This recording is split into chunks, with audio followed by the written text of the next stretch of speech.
To be achieving this French tip, I'm going to be using a few simple things. The Madame Glam Perfect White Gel Polish, the Poochie Snail Super Shine No Wipe Top Coat. I'm going to be using a few different types of liner brushes. I have a super short one, a really long one, and a really skinny one. They have different little uses. That's why I kind of vary between what I need to do. So that's why I have a few different types of brushes. I always use something to lay out my color on. So I'm just using this. It's just the closest thing to me. And then also I'm going to be taking one of these dampening dishes, I guess you will, and filling it up with a little bit of acetone. I use this for my cleanup process and keeping my lines straight and all that good stuff. So I always have one of those on hand, along with a clean up brush. So just making sure that you're wiping it down prior to using it, getting any other old color that you have in it possibly that you just can't see. Just making sure that they're all clean before going in, especially when you're doing white French tip, because French tip is white, so it'll show through. Then you have to do the whole thing all over again. So just making sure all my brushes are clean with the lint-free wipe.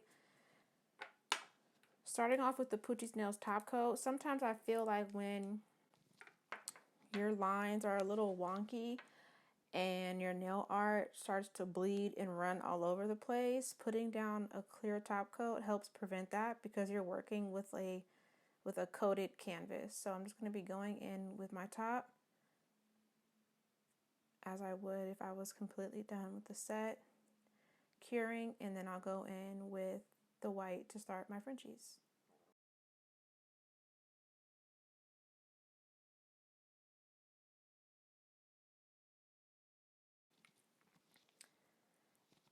Once I feel like they're done, well, obviously, like once they're done curing, I have been noticing with this top coat right here, it like separates. I'm not sure if I have some oils in my bottle, but this top coat has not been tried and true like I remember it to be.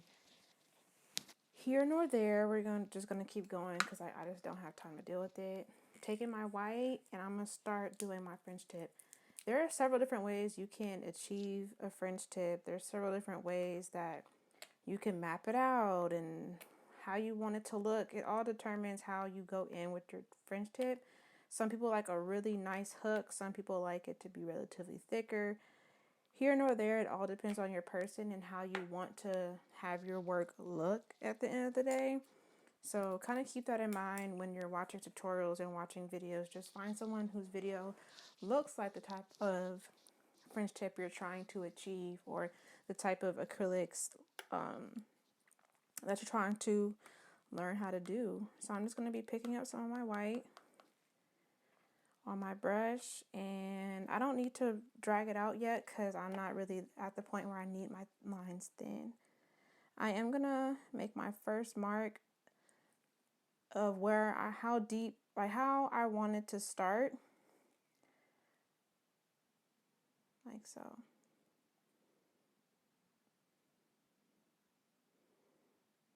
And I'm not going all the way down yet. I'm not ending it right here. I'm just putting it down so that I can see where I want the arch and how I want it to lay out. So this first initial little line, I try to line up in the middle, and then from there I just create a small hump. That way I know where my middle is, I know where I want my peak to be, and from this side it's going downward, from this side it's also going downward.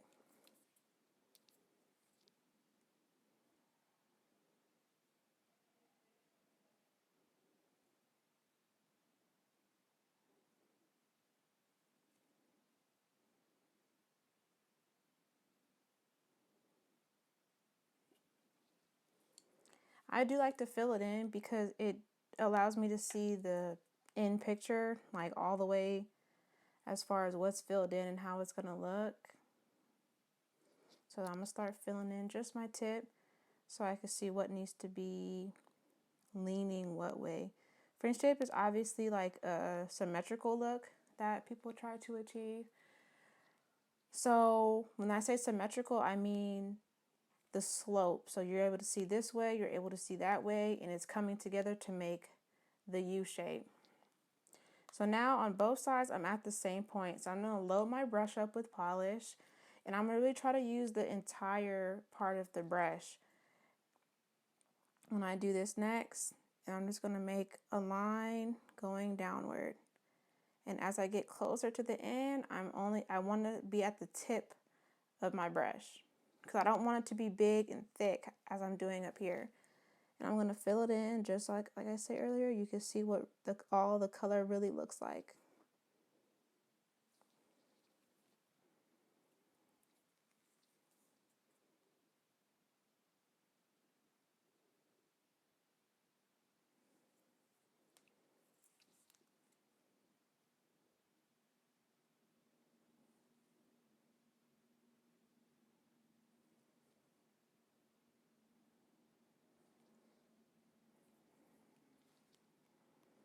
And then doing the same thing on the other side, loading my brush up, lining it up here, like so.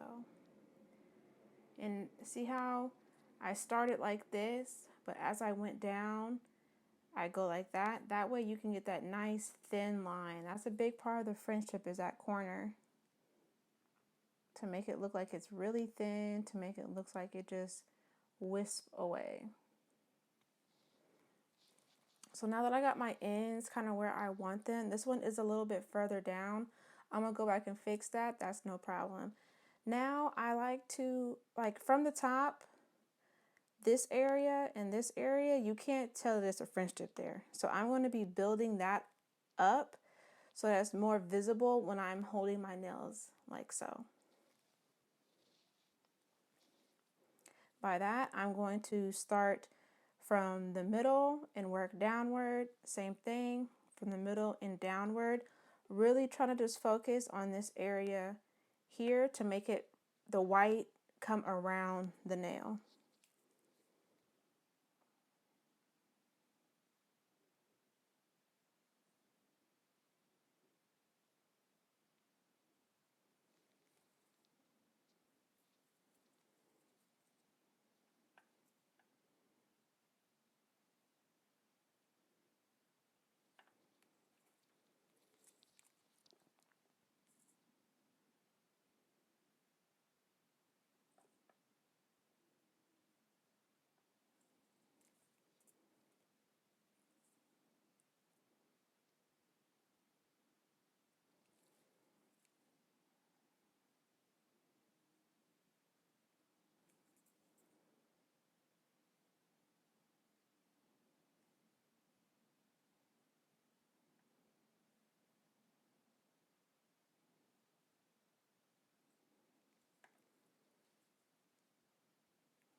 Just like that. To me, that is a pretty solid French tip. Everyone's coated. It comes down to a nice slope here. This side is a little bit too far down, so all I'm going to take is my cleanup brush, dip it in my acetone, and I like to just wipe away up until the point I want to take away. I wipe my brush clean on my paper towel each time before I put it back onto the nail. That way I don't have white just running around and making it messy, especially when you're working with other colors. You have to keep in mind like what will bleed and what won't bleed. And then over time, as you understand more of the concept of like what you're aiming to reach for when it comes to your French tip, you'll just be able to drag it out and paint the lines on there as needed.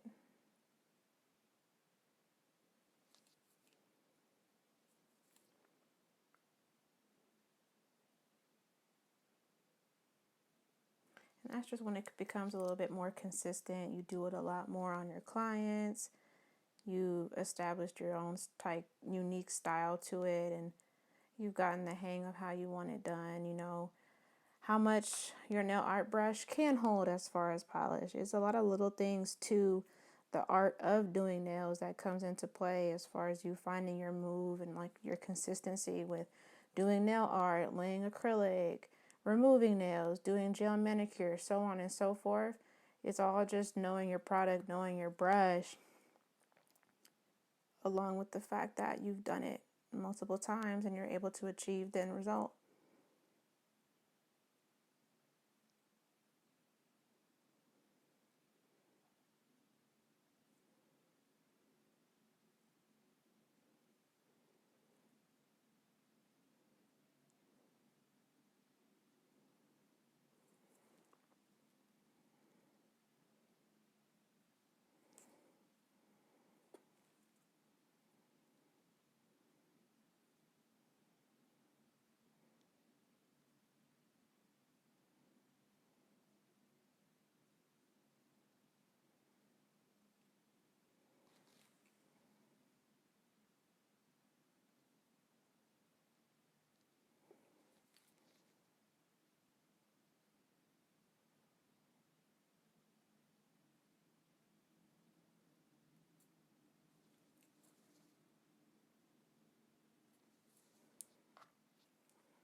The little air bubbles to some people is really important, and that actually does bother some people.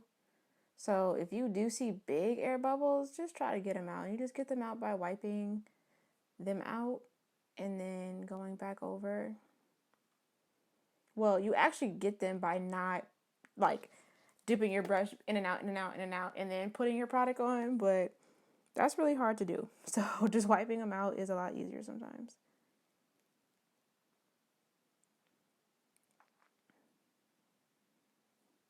Just going back around now and trying to even out that white line as best as possible. Ooh.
When it comes to my non-dominant hand, I'm not even finna show y'all because it truly is survival of the fittest. And I only do 2 nails at a time, then I cure, then I go back and finish just because it's just a mess each and every time. But same technique, same concept, just trying to figure it out with my non-dominant hand. And this here is the end result of my deep stiletto French tip. Thank y'all so much for watching. Bye.